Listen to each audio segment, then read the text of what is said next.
him a whole wardrobe. He didn't even have decent socks. He was having to use socks from his brothers, and even his mother.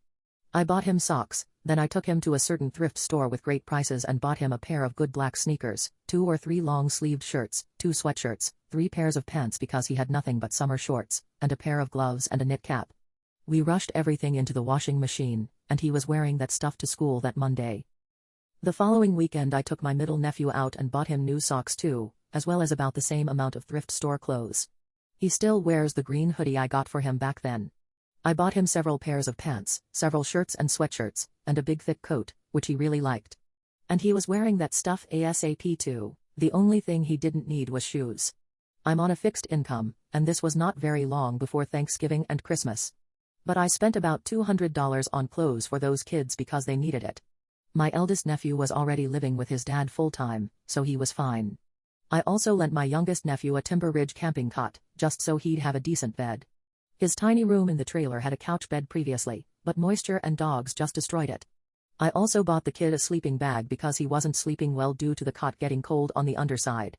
I ended up getting blankets and pillows for both of those kids. And after my sister was evicted, we cleaned out the trailer and found out she not only had a brand new sleeping bag in storage, she also had a hoard of unused blankets hidden under her bed. Oh, we were so mad. She let her kids be cold when she had that stuff the whole time. The summer of 2023, all 3 of my nephews were allowed to live around the yard in tents, which they found preferable to living in the trailer with their mom, her boyfriend, and the stinky dogs. I ran power cords from my house to all 3 of their tents, and got all 3 of those kids fans and ice coolers, and lent 2 of them camping cots to sleep on. And I also let the eldest stay in my camper trailer from time to time.